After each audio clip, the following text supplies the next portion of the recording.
Imagine waking up and learning that the world owes more money than exists.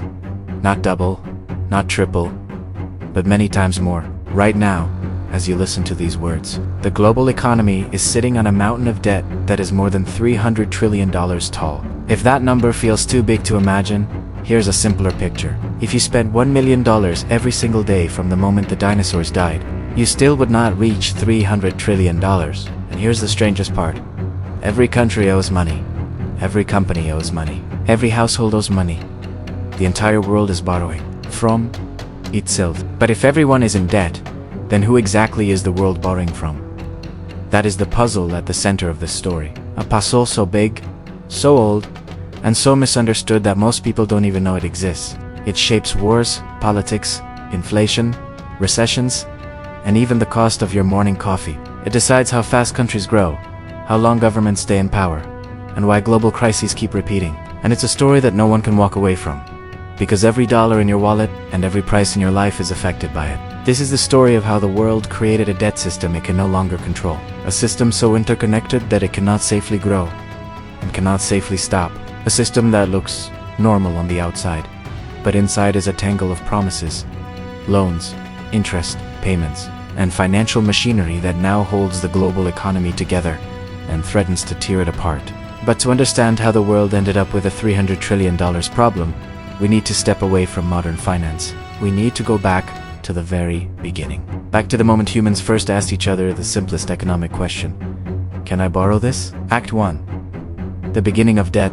Debt starts as a story, not a number long before banks, governments, or currencies ever existed. Humans lived through exchange.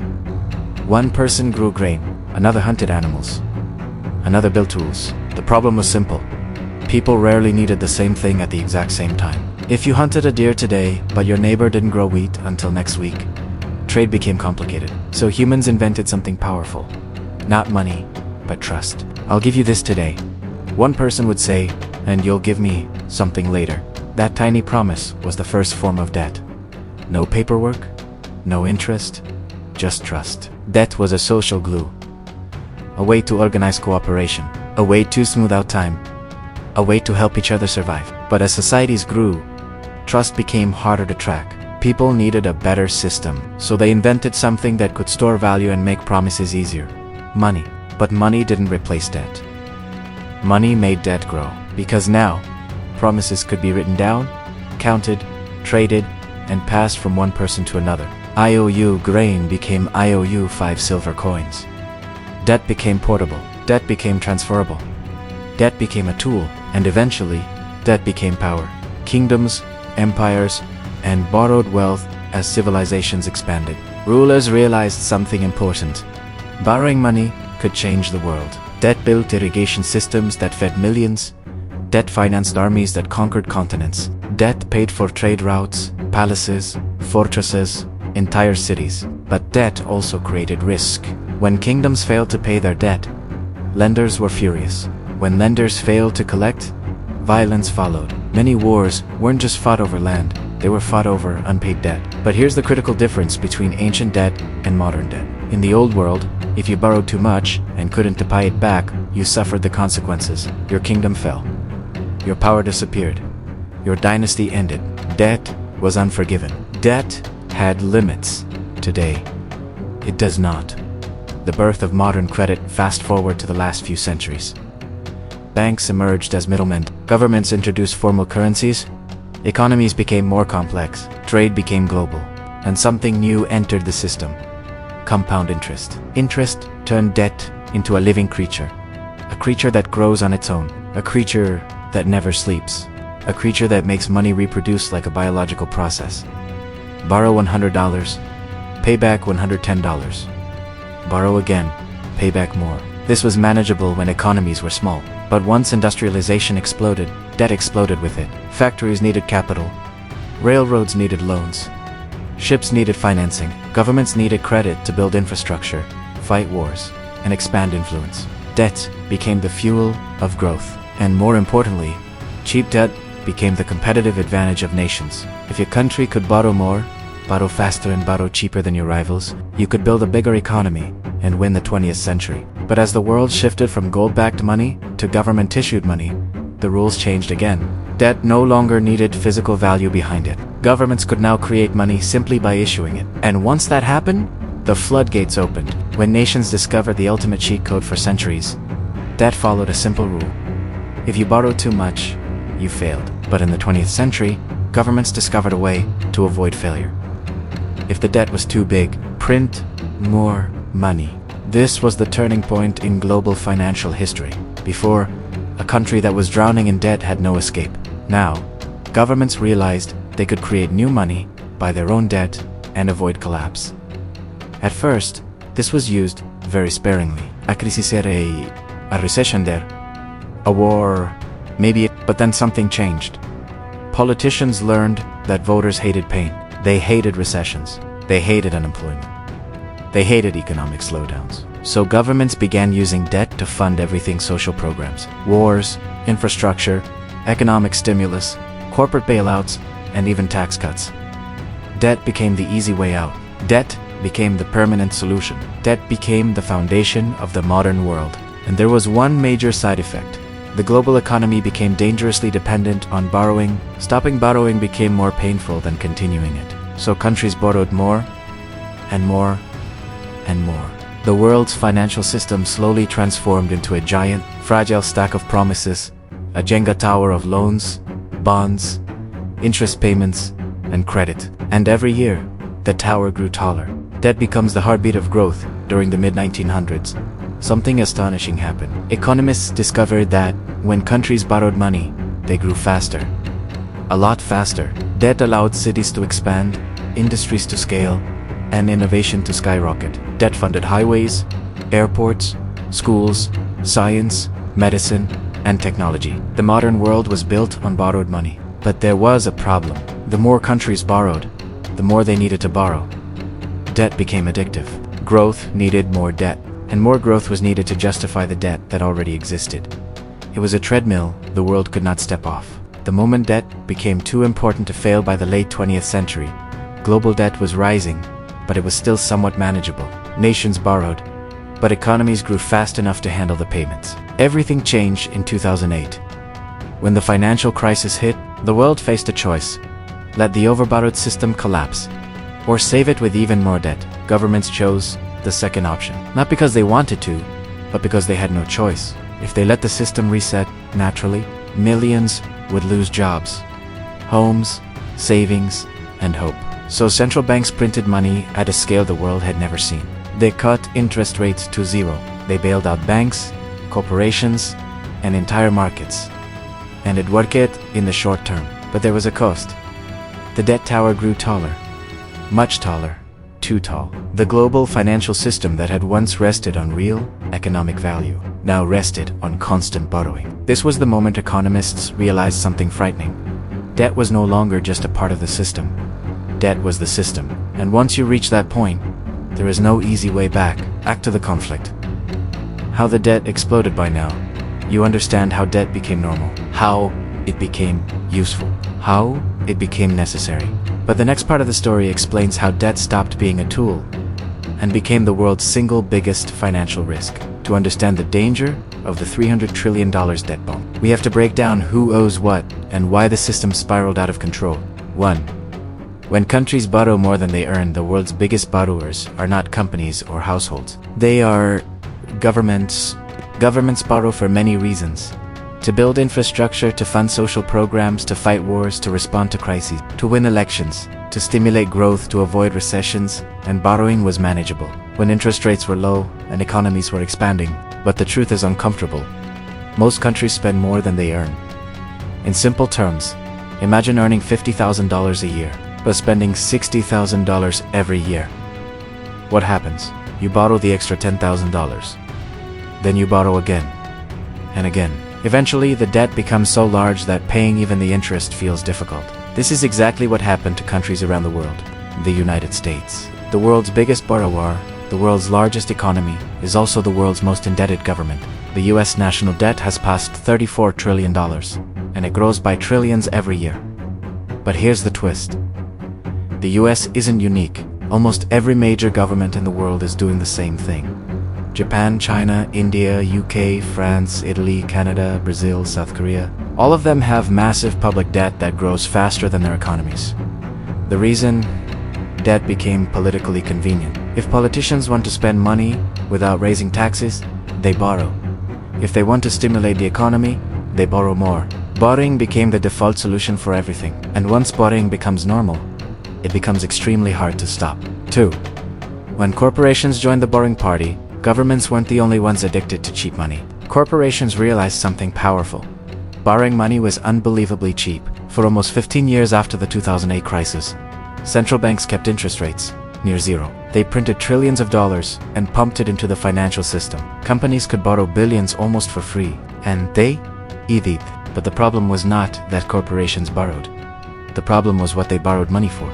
Many corporations didn't borrow to grow. They borrowed to inflate their own stock prices. A company might take a $10 billion loan, not to build new factories, not to hire more workers, but to buy back its own shares. This made the company look more valuable on paper, even if the underlying business wasn't improving. Corporate debt ballooned more than $90 trillion globally, and because interest rates were low, nobody worried until interest rates rose. And suddenly the cost of that debt became painful, but we'll get to that later. 3. When households borrow for survival, the third major piece of the $300 trillion puzzle comes from ordinary people. For decades, households around the world watched the price of everything rise faster than their incomes. Homes, college, medical care, cars, food, utilities, childcare. In many countries, wages completely failed to keep up. So families did what governments and corporations did: they borrowed mortgages, student loans, credit cards, auto loans, personal loans, medical debt, consumer debt. In the United States alone, household debt is over $17 trillion. Student loans exceed $1.7 trillion. Credit card balances crossed $1 trillion. For the first time ever, mortgage debt is at record highs. And this isn't just America. Canada, Australia, the UK, South Korea, and much of Europe saw similar explosions in household debt. The world built an entire lifestyle on borrowing. The middle-class life became dependent on loans. And just like governments and corporations, families became trapped. They needed debt to live normally. 4. The rise of the shadow banking system. Now we enter the darkest and most hidden part of the global financial system. When you think of a bank, you imagine a traditional institution, a regulated, supervised organization that must obey strict rules. But there is a separate, massive financial world operating outside the rules. Shadow banks. Shadow banks include hedge funds, private equity firms, money market funds, finance companies, securitization vehicles, non-bank lenders, entities, investment funds. These organizations do almost everything banks do. They lend money. They create credit. They take risks. They finance markets. But they do it without the regulations that normal banks must follow. Shadow banks have grown huge, so huge that they now hold more financial assets than the entire global banking system. And they create debt in ways that governments cannot fully track. One of the reasons the 2008 crisis was so devastating is because shadow banks created mountains of invisible debt. When the system cracked, nobody knew where the debt really was. Today, shadow banking is even bigger, which means the global debt pile is even riskier. 5. When low interest rates become dangerous, the fuel for the debt explosion was simple. Low interest rates. When borrowing is cheap, everyone borrows more. Governments, companies, families, banks, shadow banks. Low interest rates were supposed to be temporary, an emergency measure to recover from crises. But they became permanent. From 2008 to 2022, interest rates stayed near zero for almost 15 years. This created the largest debt bubble in human history. People got used to cheap money. Governments got addicted to cheap money. Markets expected cheap money forever. But then, inflation returned, and the world changed overnight. 6. When interest rates rise, debt becomes dangerous in 2022 and 2023. Central banks around the world were forced to raise interest rates to fight inflation. For the first time in years, borrowing became expensive again. Mortgages doubled or tripled. Credit card interest hit record highs. Corporate loan payments soared. Government interest costs exploded. Countries that once paid almost nothing in interest suddenly had to pay billions more just to service old debt. The cost of borrowing didn't just rise, it became painful. The world had built its entire financial system on the assumption that money would always be cheap, and now it wasn't. It's like building a giant skyscraper based on the idea that gravity stopped working. Then one day, gravity returns. The skyscraper hasn't fallen yet, but the pressure is building. This is the heart of the global conflict. The system was built on cheap debt. Now, debt is expensive, but the debt pile is still there. $300 trillion worth of promises that must be paid back with more expensive money.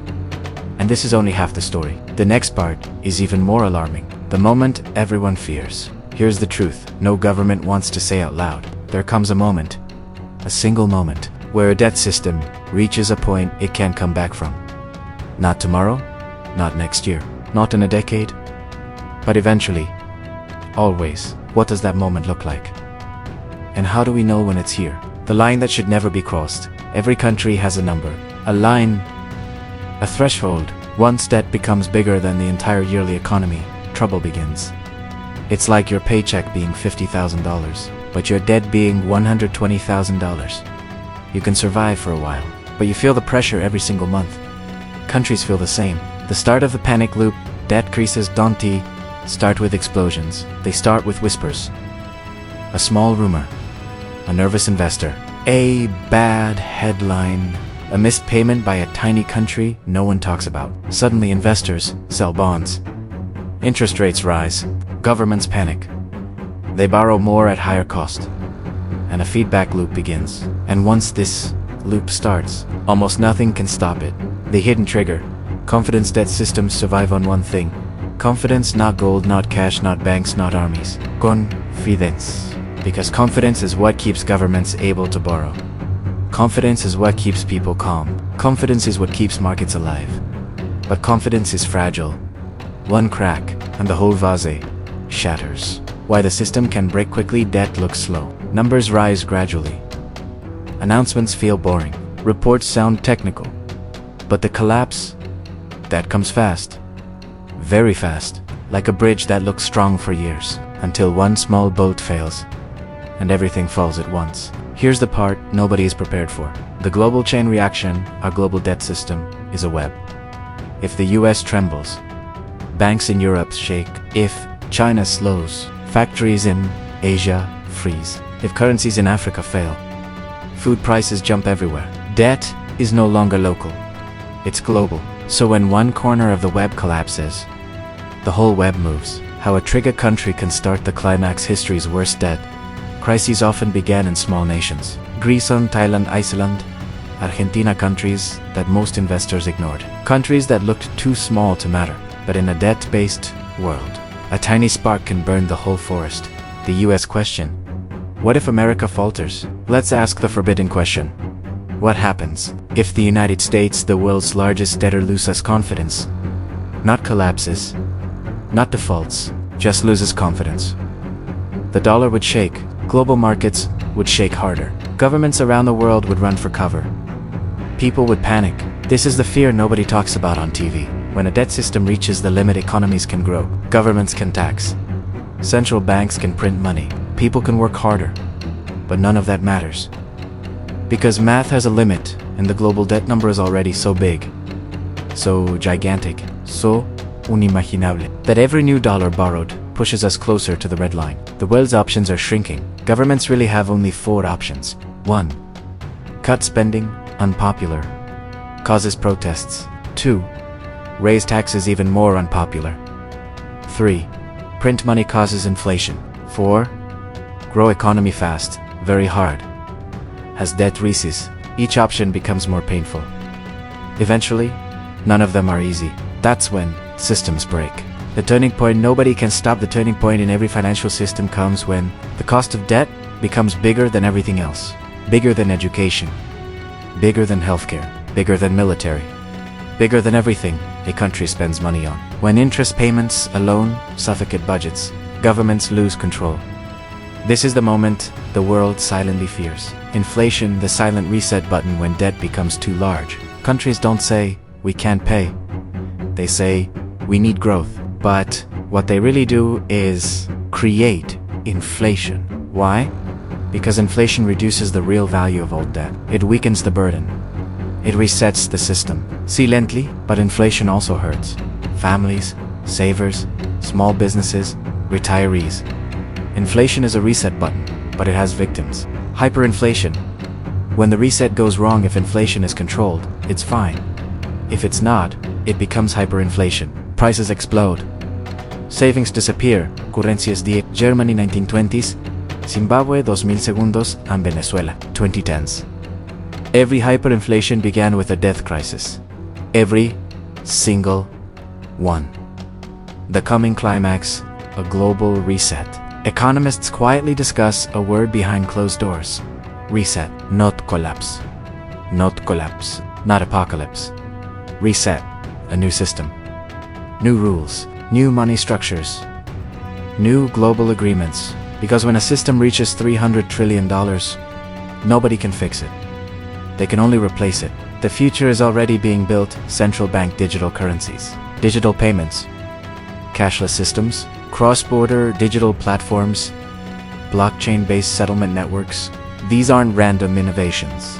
They are preparation. Preparation for a world where the old debt system simply can't function anymore. The climax question. So, here's the climax. If the global debt system can't survive as it is, then what comes next? And more importantly, who decides? Banks, governments, central banks, voters, corporations, or someone else entirely? This is the real story. And it's only beginning. The world after the reset. Let's imagine the world on the other side of a debt reset. Not a collapse. Not chaos. Just a new system. What would it look like? Maybe fewer currencies. Maybe more digital money. Maybe rules that force countries to live within limits. Maybe a new global agreement on debt. But is this future safer or more dangerous? The two futures we really have, only two paths. Future 1, a controlled reset. Governments coordinate. Debts are restructured. Inflation is managed. Digital payment systems improve efficiency. Banks adapt smoothly. People adjust to slow transition. A peaceful reboot. Future 2, a chaotic reset. Confidence breaks. Currencies weaken. Interest rates spike. Governments default. Banks freeze lending. Economies contract. A fast, painful shift. A world caught off guard. Both futures start from the same place. A global debt system that cannot grow forever. So what determines which future we get? The deciding factor. Trust. The answer is not money, not interest rates, not banks. It's trust. Trust that governments will act responsibly. Trust that central banks won't print endlessly. Trust that leaders will make painful decisions. Trust that the system still works. When trust is strong, debt feels manageable. When trust breaks, debt becomes a weapon. The hidden truth about debt. Here's the truth nobody teaches in school. Debt isn't the problem. The problem is losing control of debt. Asterisk debt built our highways, our hospitals, our schools, our technology. Debt built the modern world. But too much debt growing faster than the economy. Debt stacked on old debt. That's when the system bends. And eventually breaks. But is it already too late? The signals to watch if you want to know whether the debt bomb is close to exploding. You don't need a PhD. You only need to watch 5 simple signals. 1. Interest rates when they rise fast, debt becomes harder to pay. 2. Inflation when it stays high, people lose faith in money. 3. Currency strength. A weakening currency means hidden financial stress. 4. Debt to GDP when above 100%, governments feel pressure. 5. Bond market panic when investors stop buying debt, systems shake. These 5 indicators tell the real story. They are the heartbeat of the global system. The human side of the crisis. Numbers are cold, but debt crises are not. In every country that faced a financial collapse, people suffered most. Workers lost jobs, savers lost savings, families lost homes, retirees lost security, businesses lost decades of progress. The debt bomb is not just economic, it is human. But is there a way for regular people to stay safe? What people can do during uncertainty. Nobody can stop a global debt reset alone. But people can prepare themselves. Here are simple rules. Many financial educators recommend. Spend less than you earn. Debt weakens families too. Save consistently. Even small savings create stability. Avoid high-interest debt. It grows faster than income. Learn how money works. Financial literacy is real power. Build skills that stay valuable. Skills survive crises better than bank accounts. Keep emergency funds. Cushions reduce panic. These steps are not magic, but they offer protection in a world where the big system feels unstable. The system isn't evil, Just overloaded, it's easy to blame the system. To say central banks caused everything. To say governments created the crisis. To say corporations are greedy. But the truth is simpler. The modern world asks for more money than the old system can provide. Population grew, expectations grew, technology grew, costs grew. But the way we finance everything has barely changed since the 1970s. We upgraded the world, but never upgraded the money. And now the system strains under the weight. The next 20 years, economists believe the next 20 years will be the most important financial period since World War II. Why? Because three gigantic forces will collide. 1. Aging populations, fewer workers, more ready. 2. Slowing growth, harder to pay old debts. 3. Record global borrowing, $300 trillion and rising. This collision will shape jobs, prices, currencies, savings, banks, governments, and the daily lives of billions. But there is a reason to be hopeful. WHY. The future is not doomed. Crises have happened before, and every time the world rebuilt itself. Stronger, smarter, more resilient. After the Great Depression came a boom. After World War II came global cooperation. After the 1970s, inflation came a period of stability. After 2008 came a decade of tech innovation. Crisis is painful, but crisis also clears the path for renewal. The final metaphor. The forest fire. Think of the global financial system like a forest. Leaves peel up, dry branches gather, shrubs fill the ground. For years nothing happens, but eventually, a spark arrives. The fire feels destructive, and yes, damage occurs. But after the fire, the soil becomes fertile. New trees sprout, new life begins. Debt resets are the same, painful but necessary for regrowth. The truth we all need to hear. Here's the truth. We didn't reach $300 trillion by accident. We reached it because the world changed, and the system didn't. Asterisk, fixing the old system isn't possible. But building a new one is. And we are already doing it. Digital money, new economic alliances, advanced payment networks, smarter financial technology. The next system is not a dream. It is forming right now. The final takeaway: the global debt bomb isn't about numbers. It's about direction. It tells us something important. Asterisk, the world is entering a new financial chapter, and every chapter begins with a turning point. Asterisk, we are living through that turning point today. Not next year, not in 2030. Right now. If you found this explanation helpful, if you want more deep financial stories, if you want to understand the money system shaping your future, then join us. Hit the like button, subscribe, share this video with someone who needs clarity, and tell us in the comments what part of the global debt system do you want explained next. Thanks for watching. Stay curious, stay informed, and remember,